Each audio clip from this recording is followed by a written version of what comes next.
Good morning, everyone. Today is an auspicious day. Today is the birthday of Swami Brahmarupananda Maharaj, Raja Maharaj. So let us begin with a prayer to Swami Brahmarupananda Ji.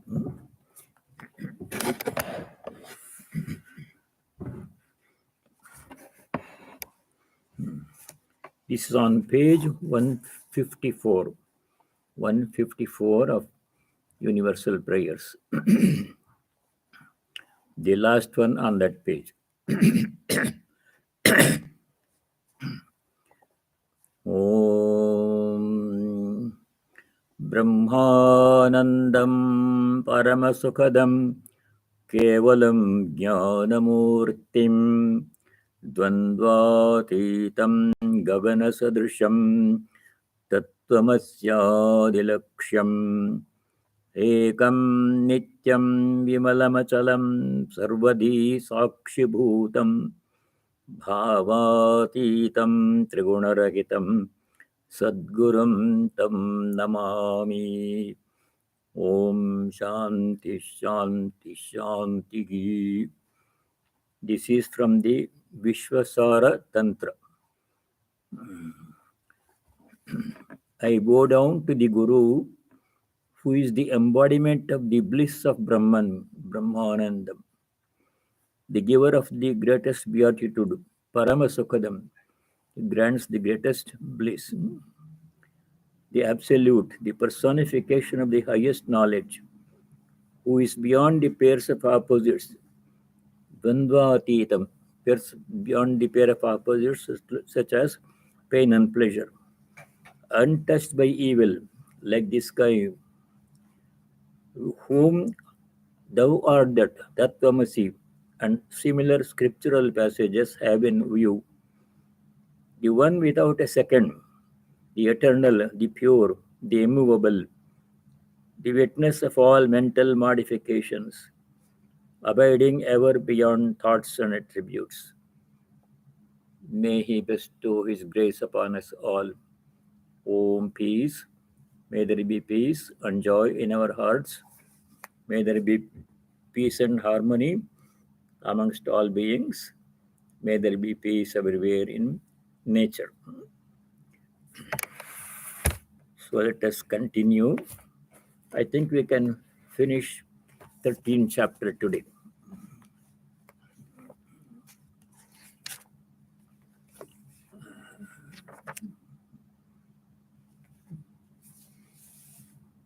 We have to do verse number 28. 27 and 28. These are very important verses in chapter 13. Swamiji also quoted these verses in his lectures. In these two verses, the important message is that God alone appears as the universe and all the beings in it. As Sri Ramakrishna said, based on his experience, mystic vision, he said the Divine Mother herself has become the whole universe and all the things, because the 24 cosmic principles and everything. He had this vision. Once he described this vision, his vision, mystic experience, in his own words. He was doing the worship of the Divine Mother Kali in the Dakshineshwar Kali temple, and he had this mystic experience. Everything, all things lost their name and form and resolved into pure consciousness. The marble floor on which he was sitting, the puja samagri, materials of worship, the water pot, and the Divine Mother's Murti image, which he was worshipping himself, the door frame, the window sill, everything became an ocean of pure consciousness. and a wicked man was standing outside the temple. In him also the Divine Mother appeared. So he had this experience. He explains it in his own words in the Gospel of Sri Ramakrishna. This is on pages 345, 346, 345, 346. So that is what Gita, in the Gita, Bhagavan Sri Krishna also says, everything is God himself, and he is present in all and everything. So 27, 28. Samam sarveshu bhuteshu tishtantam parameshwaram vinashyatsu avinashyantam yah pashyati sapashyati. Sarveshu bhuteshu, this is verse number 27. Sarveshu bhuteshu, in all the beings, samam tishtantam parameshwaram. The Supreme Lord Parameshwara is dwelling in the same way, samam. Vinashyatsu. Vinashi means destructible things, perishable things, like the body mind. In the perishable bodies and minds of all beings, avinashyantam, avinashi, the Lord.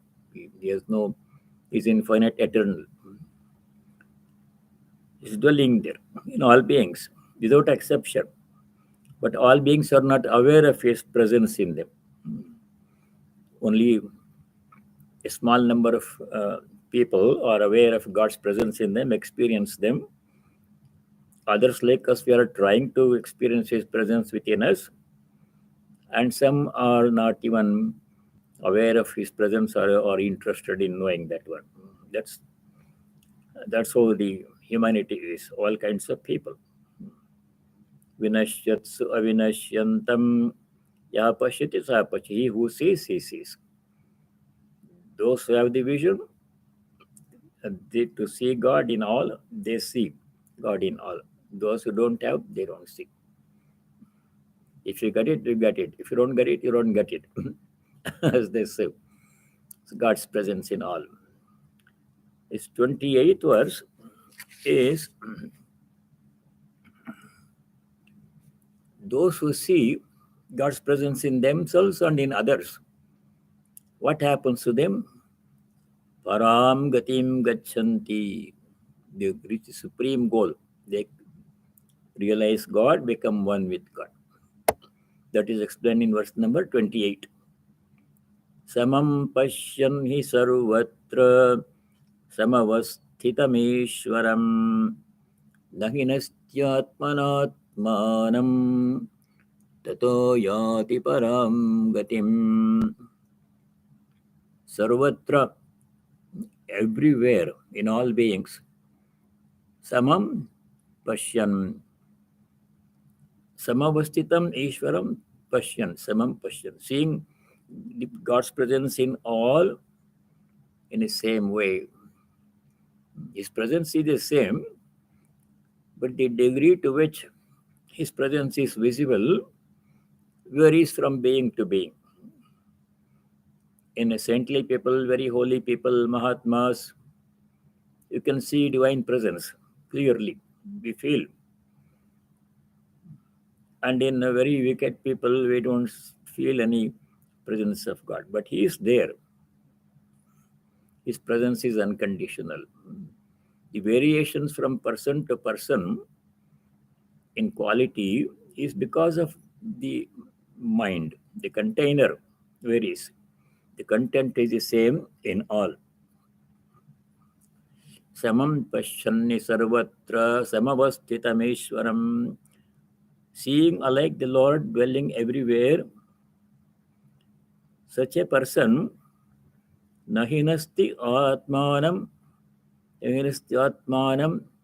tato yate param gati. Atmana atmanam nahinasti. Nahinasti means does not kill. What is the meaning of killing the Atman? How can anybody kill the Atman? That means totally remaining ignorant of something. Supposing there is a job opportunity available to somebody, unemployed person, and he should try to get that job, make the application, seek interview, like that. But if he does not do anything, the job is lying vacant, but to him it is lost. Yes, he has killed the opportunity. He has lost. Killed means he has lost. He has lost the opportunity to get the job. In the same way, those who don't try to see God in all, they lost the opportunity to see God.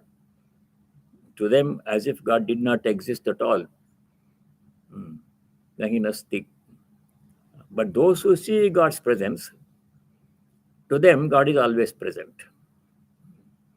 Atmana Atmanam Nahinasti. Those who see God's presence in all alike, to him God is never lost.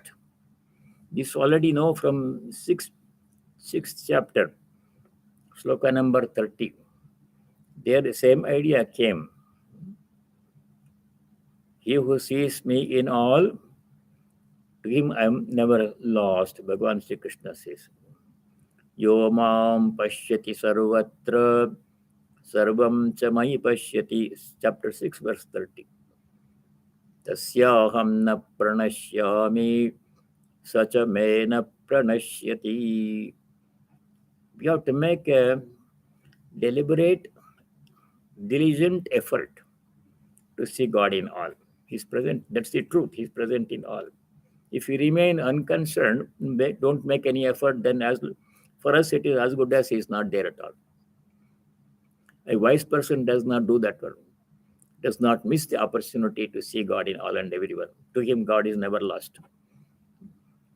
Then what happens?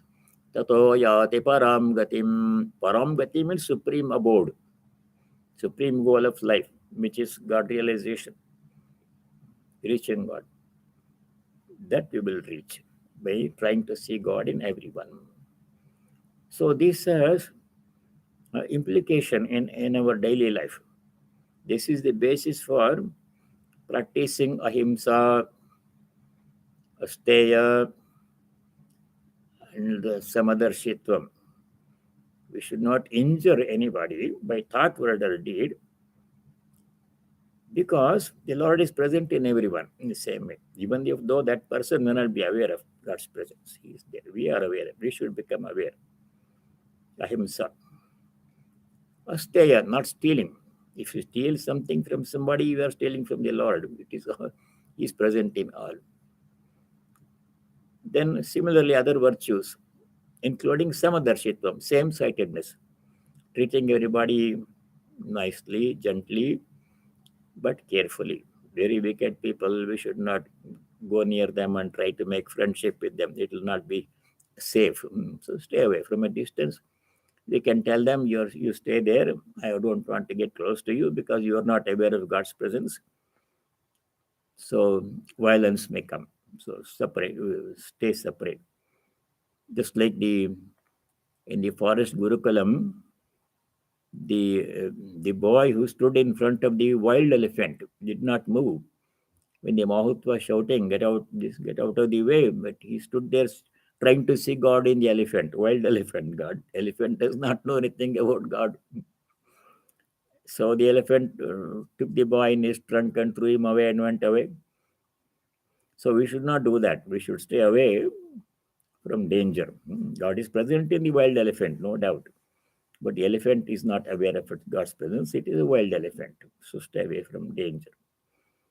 Samam pasyanni sarvatra samavasthitameshwaram nahinasti atmanatmanam tato yāti param gatim.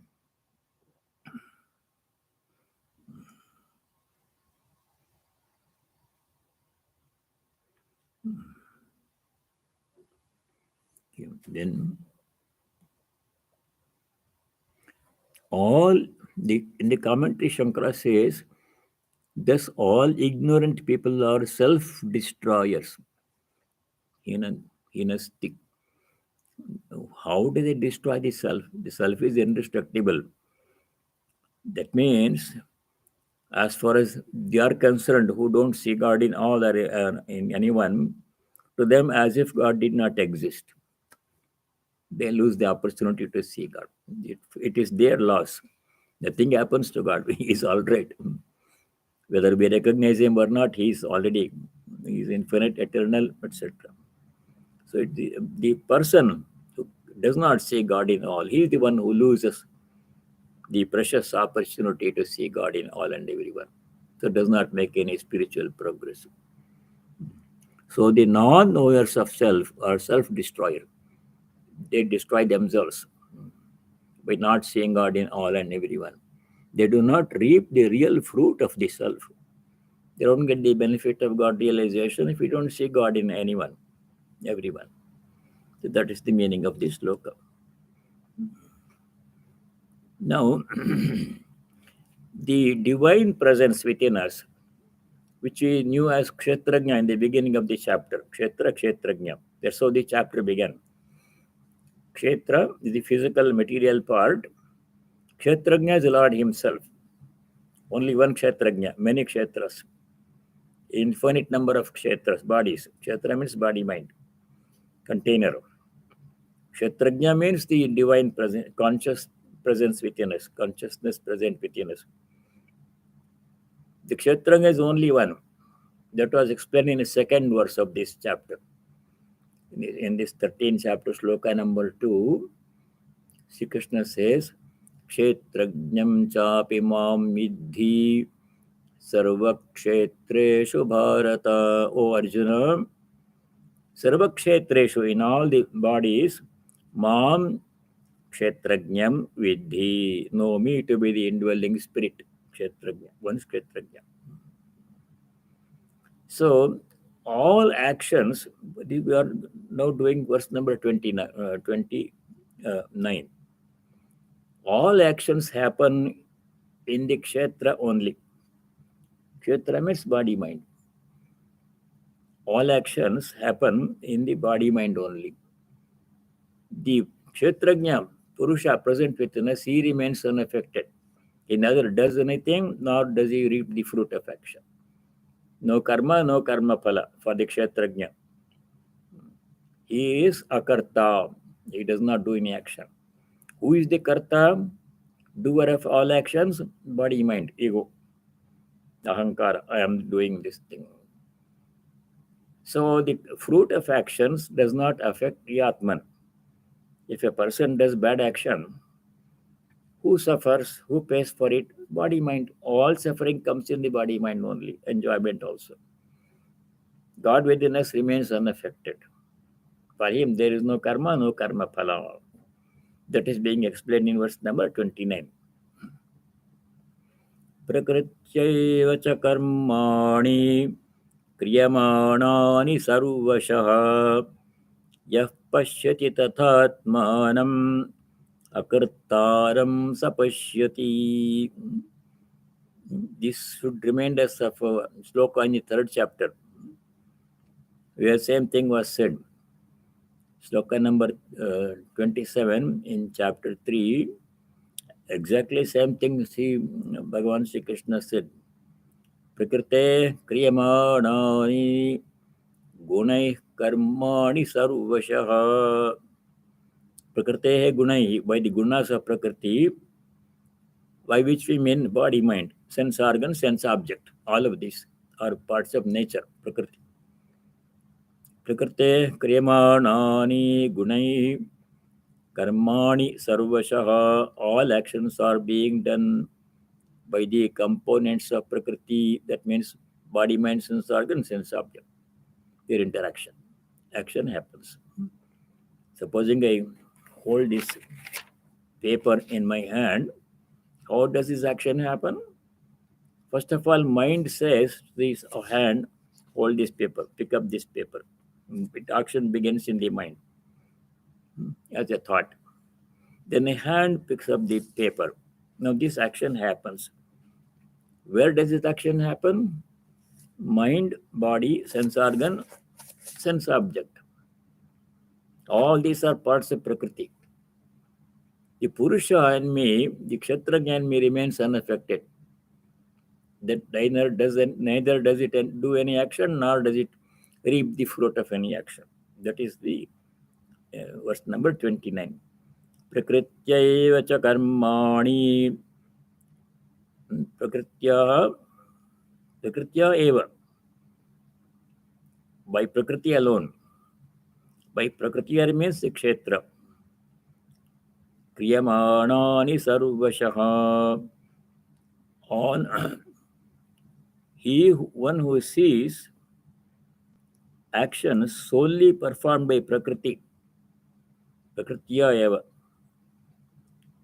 sees also the self as non-agent. Non-agent means not the doer, agency. So this is something to remember.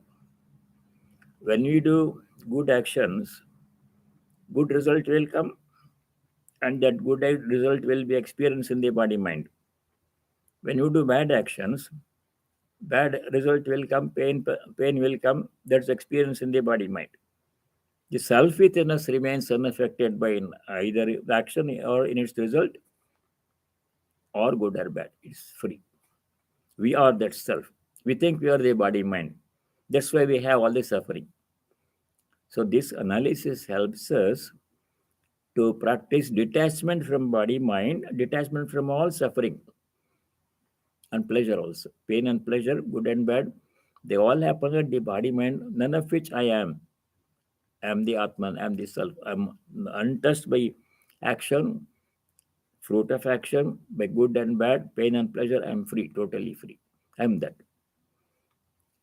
That is the benefit of this separation, detachment from body-mind. We realize our true nature. We think we are the body and the mind. That is ignorance, cause of all problem. So to help us to overcome that problem of ignorance, thinking I'm the body mind, this sloka helps us. All actions happen at the body mind level, Prakriti. And the Atmanam Akartaram. Atman is Akarta, means not the doer. If he is not the doer, then he is not also the experiencer of pain and pleasure. No karma phala for the Atman. And we are that. Yah pashyati sa pashyati. He who sees this truth, he sees the truth. So 327, same thing came. Same thing came also in the 5th chapter. Chapter 5, there are 2 slokas, 8 and 9. There this question of who is the doer of action is answered. A jnani says, I am not the doer. A jnani is one who thinks he is the self, not the body mind. Such a person knows that he is not the doer. Then action also is happening in his body. Jnani also performs action like eating, walking, sleeping, drinking, speaking. But who does the action? If you ask the Jnani, he says, I am not doing the action. All actions are happening between sense organ, sense object. Hand is holding the paper. I am neither the hand nor the paper. Jnani replies. That is explained in 2 slokas, 8 and 9 in chapter 5.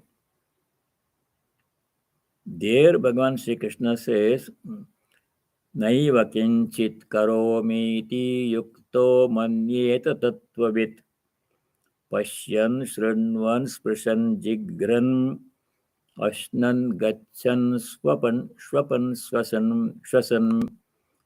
shwasan pralapan visrujam grunyan unmishan nimishan napi. All these are actions, examples of actions. Pashyan shrunvan, seeing, hearing, gachan, walking, going, etc. Jnanis do, ajnanis do. Ajnanis say, I am doing all the actions. Aham karomi, I am the doer of action. That ajnani claims in ignorance. Identifying himself with the body mind. I am the doer, he says. Jnani says, I am not the doer. Naiva kiñcit karomi. I am not doing anything at all. While doing all these things. If you ask the Jnani, you are doing all these things, how can you say you are not doing? He explains the last line of the second line of chapter 5, verse 9. Chapter 5, verse 9, second line. Bhagavan explains how actions are happening. And he is not the doer. Indriyani indriyartheshu vartante iti dharayan. He says, Indriyani indriyartheshu vartante. Indriyani means sense organs, one or more. Eyes also look at the paper. Mind also tells the hand to hold the paper. Mind is also sense organ. The sense organs, one or more. Indriyani indriyartha. It means sense object. Book or paper, whatever I am holding. By their interaction, sense organ, sense object interaction, action is happening. Where is the eye? I am neither the mind, nor the hand, nor the paper. It's all part of Prakriti. I am not the doer of action. Naiva kiñcit karomi. So that came earlier in the chapter 5. This same thing here in 20, verse 13, 29. Prakrityaiva cha karmani kriyamānāni sarvashah yah pashyati tata atmanam akartaram sapashyati. Atmanam yah akartaram pashyati. One who sees the Atman as akarta, non-doer, he really sees, he knows the truth. He or she, such a person, knows the truth. Ordinary people think that they are the doers, referring to body-mind. There's a jnana, the cause of all problem. So this sloka helps us to practice detachment from karma, karma phala. Detachment from body-mind. Identifying oneself with the self, which is the truth. I am the Atman, I have no action, I have no karma phala, reaction. I am free. No pleasure, no pain, no gain, no loss, no profit, no loss. I am free totally from action and its result of action. That is freedom. So that is the meaning of sloka number 29. Giving up attachment to karma, karma phala. Now we go to verse number 30. Again the same topic. Everything is the Lord Himself, Brahman itself. Verse number 30. Yada bhuta pratak bhavam ekasthamanupashyati tata eva cha vistaram brahma sampadhyate tada. The self, Atman, is unaffected by what happens to the body-mind, the container. The status of the container does not affect the content. If you take a empty pot, it contains space in it. Whatever happens to the pot does not happen to the space. Space remains unaffected no matter what changes happen to the pot container. In the same way, whatever changes happen to the body, death or birth or pain or pleasure, does not affect the Atman. He remains free. Supposing there is an earthen pot, 2 gallon capacity. It is used to store water. And now there is no water, only empty space is there. Empty pot. And whatever happens to the pot, the space in the pot is not affected by it. If the pot is painted green or yellow, space does not become green or yellow. It remains unaffected.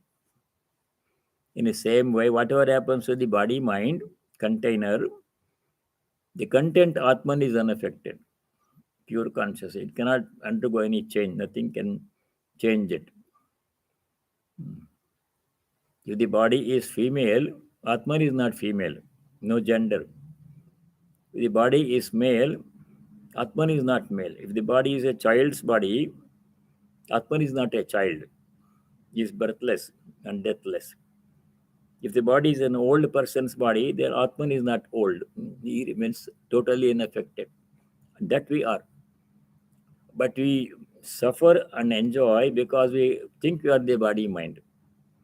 Whatever happens to body-mind is happening to me. That is ignorance. If you practice detachment from body and the mind, then whatever happens to body-mind does not affect me. I am always Atman, Ananda, Sachidananda. No problem, no suffering, no dukkha. That is the reason why this sloka has to be studied deeply.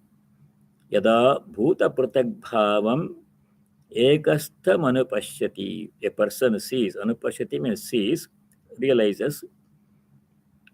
Bhuta pratak bhavam ekastham. The multiplicity of beings as abiding in one.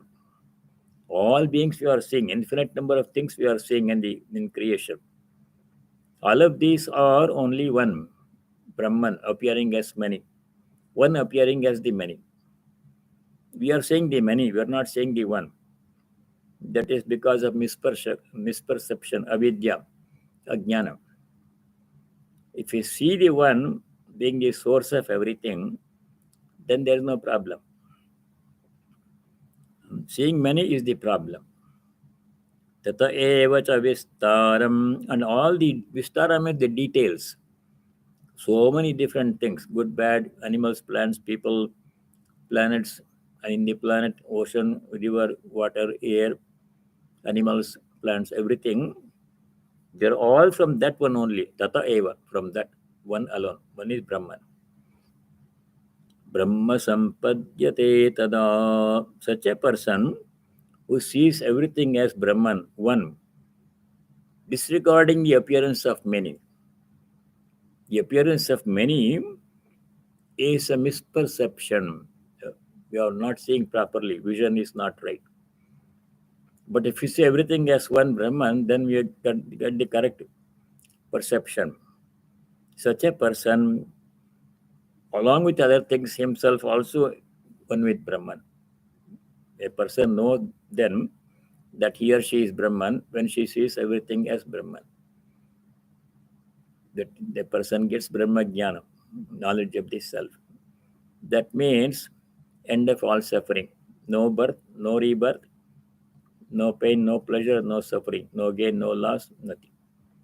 One becomes identified with Brahman. That is the benefit of studying this sloka, these three slokas. 27, 28, 29, 30, these four slokas. Bhuta pratak bhavam, the multiplicity, many things we are seeing in nature, in creation.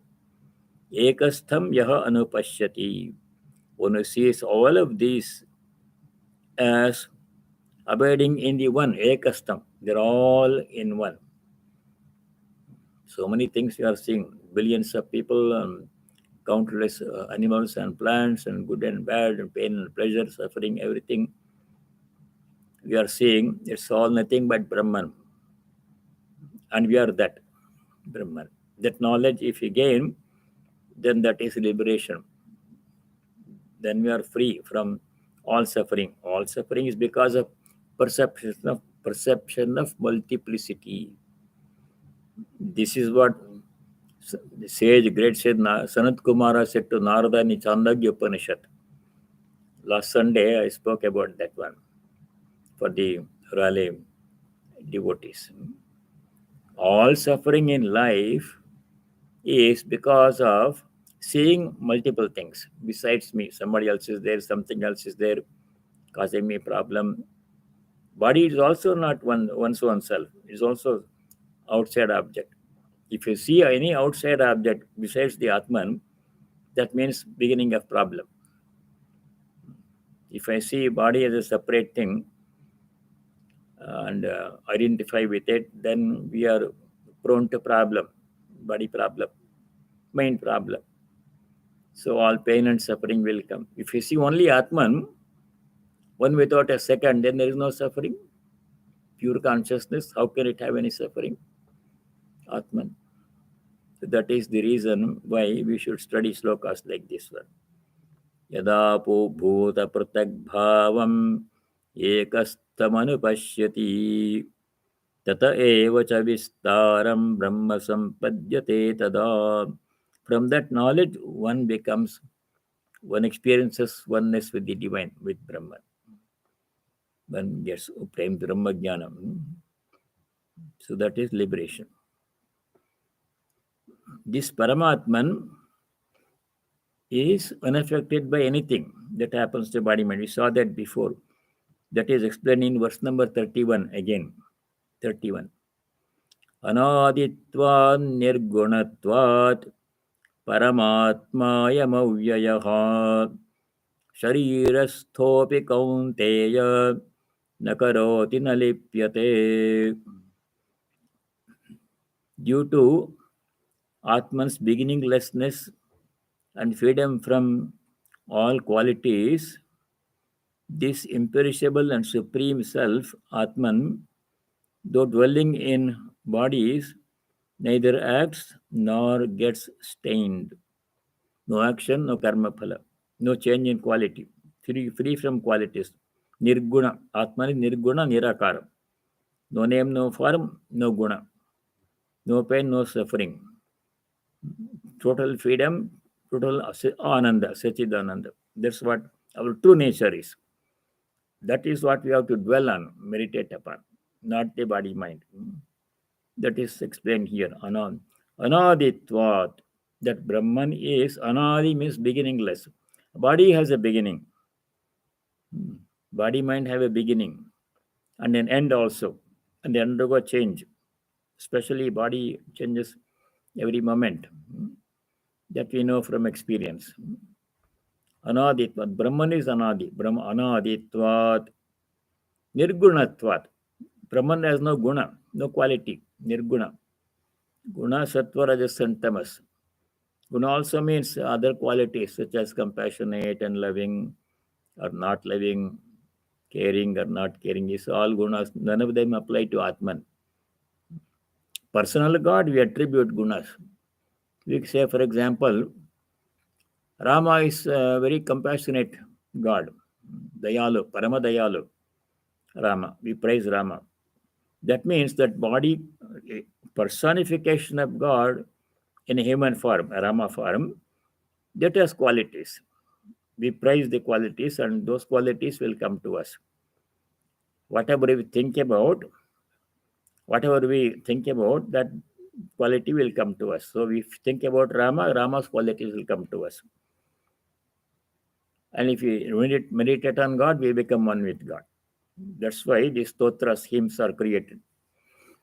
Chanting hymns, any kind of hymn, even in any language, like Hanuman Chalisa, Sahasranamas, 1,000 names of Vishnu, Dalita, all of those hymns, if we chant, what happens? Whatever we think about, that quality will come to us. So those virtues will come to us. But for Paramatman, there is no virtue, no quality, free from all nirgunatvat, because of his being free from all qualities. Anaditvat, because of his being anadi, no beginning, beginningless. Ayam Paramatma Avyayaha. This Paramatman is Avyaya means imperishable. Vyaya means expenditure. Avyaya means one which cannot be expended. It cannot go out of existence. Imperishable, always there. Sharirasthapi, stha means one who stays in the sharira. Like grahastha, one who stays in the graha. Sharirastha means one Atman who stays in the body, the individual Jivatma, Sharirasthopi Kaunteya, that pure consciousness staying in associate with the body, as if really not. Space in the pot is not really attached to the pot. It appears to be separate because the pot has boundaries. Really, space has no boundaries at all. Is one. Sharirasthopi, though present in the body, nakaroti nalipyate.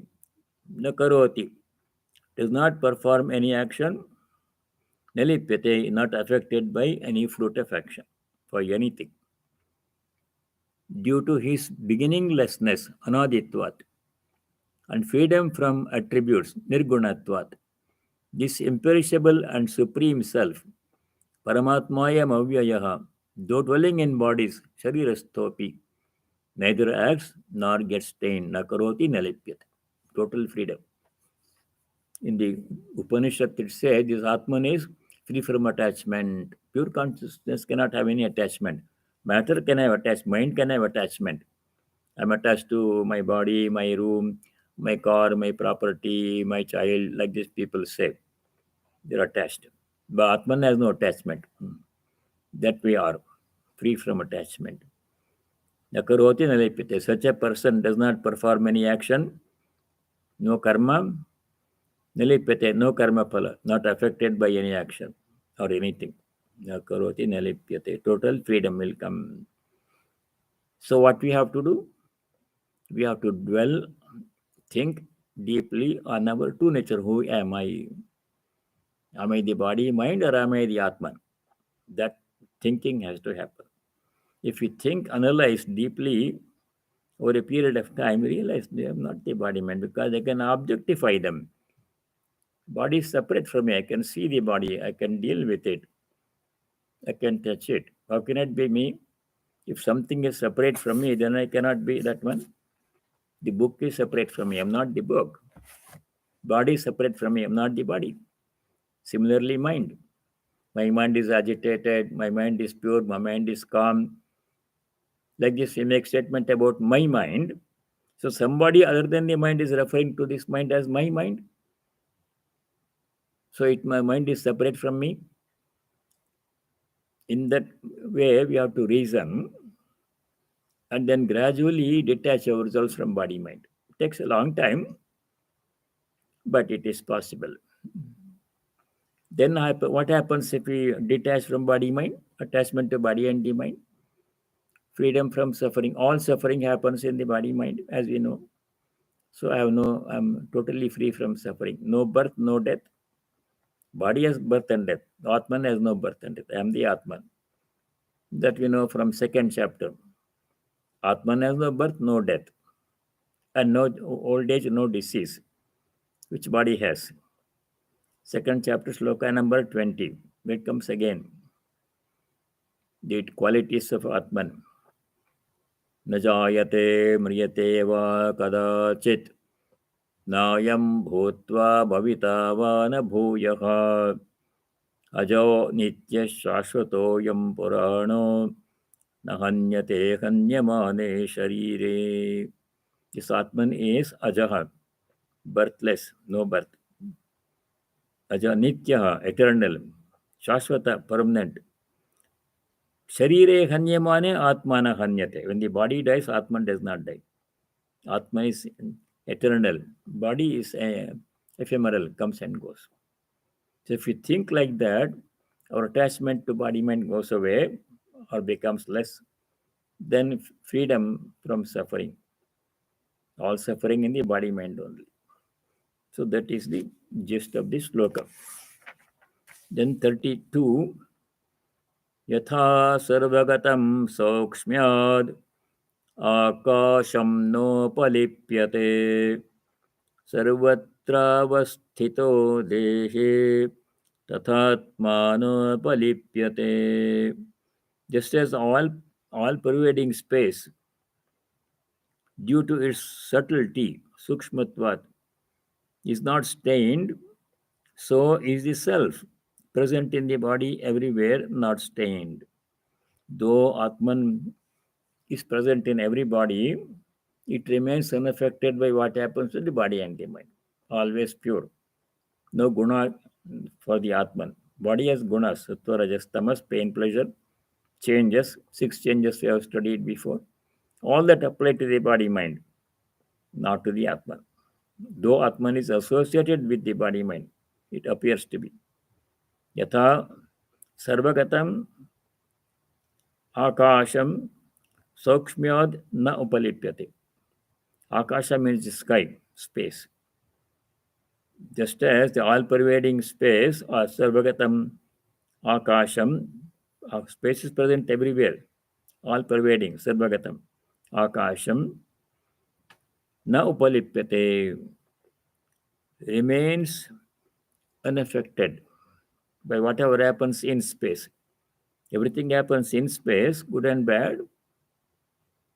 Sun rises in space and brings illumination, but space is unaffected. Some places there is very much cold, And space is unaffected by the cold, nor does it enjoy heat or cold. No qualities. Sukshma, because of its subtleness, Sukshma means very subtle. Nazuk in Hindi. No palipyate, does not affect, is not affected. Sarvatra avasthitaha. Dehe, sarvatra dehe avasthitaha. Though present in all the bodies, everywhere. No palipyate, is unaffected by anything that happens to body mind or anything happens anywhere. Atman remains unaffected. Asango hyayam purushaha. Brihadaranyaka Upanishad. This Purusha, Paramatman, is asangaha, free from attachment. How can consciousness become attached? Cannot be. So it is free from all suffering. No attachment, no suffering. Verse number 33. Yatha prakāṣayatyekah krishnam lokamimam ravihi kshetram kshetri tatha krishnam prakāṣayati bharata. Just as the one sun illumines this entire world, O Arjuna, the owner of the field illumines the entire field. Kshetrajna. Kshetri is one who dwells in the kshetra. Yatha krishnam lokam ekaha ravihi prakāṣayati. Just as one sun, only one sun is there in our solar system. But it illumines all the planets, every planet, especially Earth. One sun illumines the entire world. In the same way, the owner of the field, Kshetri, which is Paramatman, God Himself, illumines the entire field.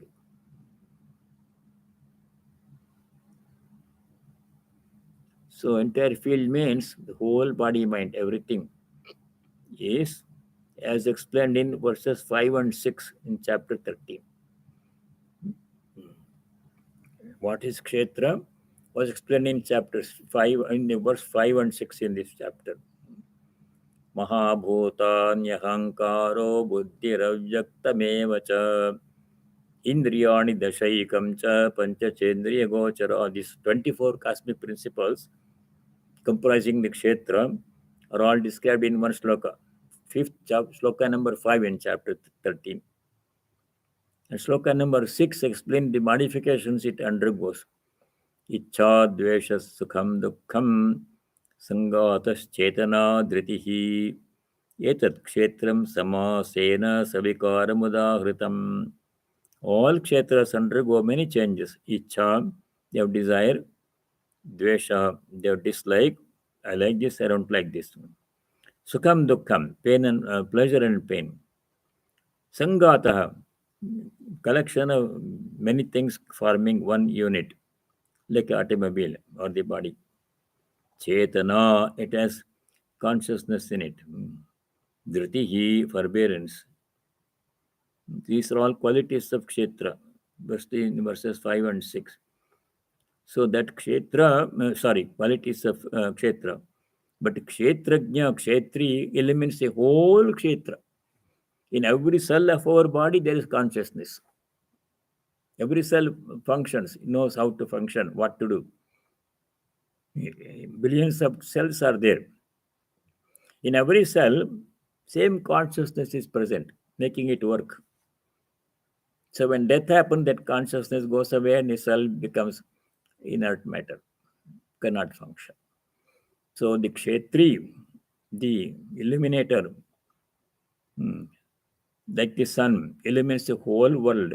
In the same way, Kshetri, the Supreme Lord, present as Kshetrajna in the body, illumines the whole body, makes the body function.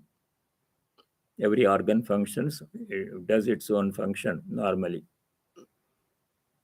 Now, last verse. Kshetra Kshetrajnayor evam Antaram jnana chakshusha bhuta prakriti moksham cha ye viduryanti te param. Kshetra Kshetrajnayo antaram. Antaram means difference between Kshetra Kshetrajna. Big difference. They are all different type of entities. Kshetra is material in nature, changes. 6 kinds of changes we have seen before.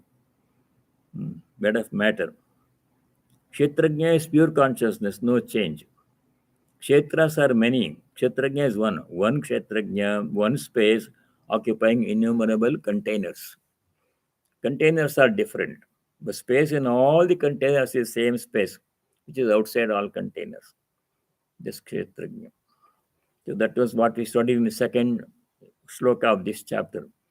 Kshetrajnam chapi mam middhi sarvakshetreshu bharata. Know me to be the one indwelling spirit, Kshetrajna, in all the infinite number of kshetras.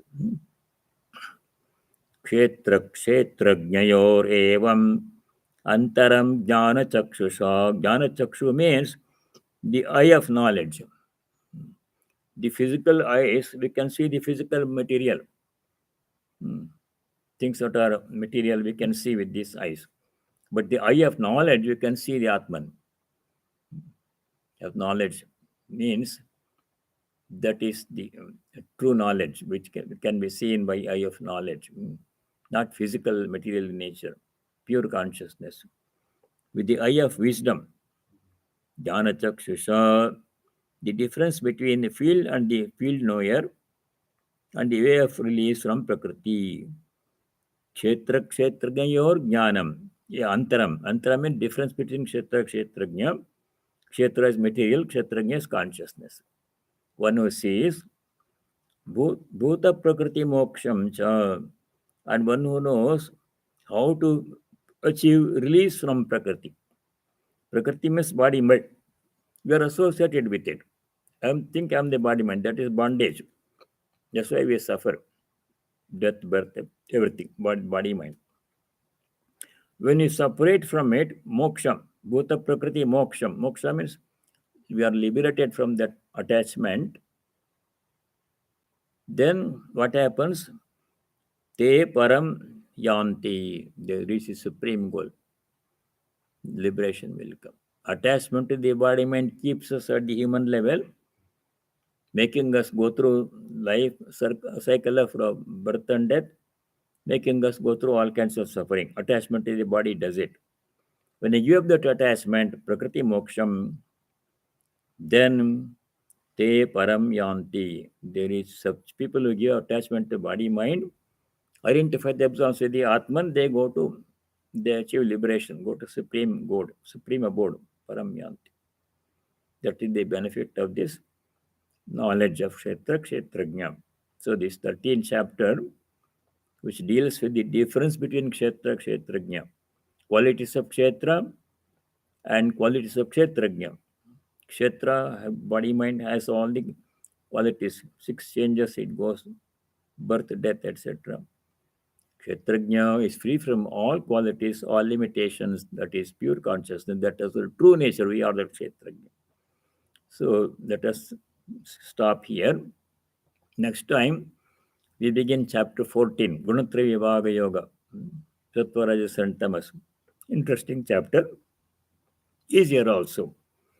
Before that, next time when we meet, we shall take a few minutes to summarize chapter 13, main points in chapter 13. Then we begin chapter 14. So, closing prayer. Om Sarve Bhavantu Sukhinah, Sarve Santu Niramaya, Sarve Bhadrani Pashyantu, Ma Kaschid Dukkha Bhag Bhavet. Om Shanti Shanti Shanti. Om, may all be happy, may all be free from suffering, diseases and other problems of suffering and suffering. May everybody realize and practice what is noble and auspicious. May no one be subject to misery. Om peace. May there be peace and joy in our hearts. May there be peace and harmony amongst all beings. And may there be peace everywhere in nature. Harihi Om Tat Sat. Sarvam Sri Ramakrishna Arpanamastu. All of you stay well, and God willing, we shall see next week.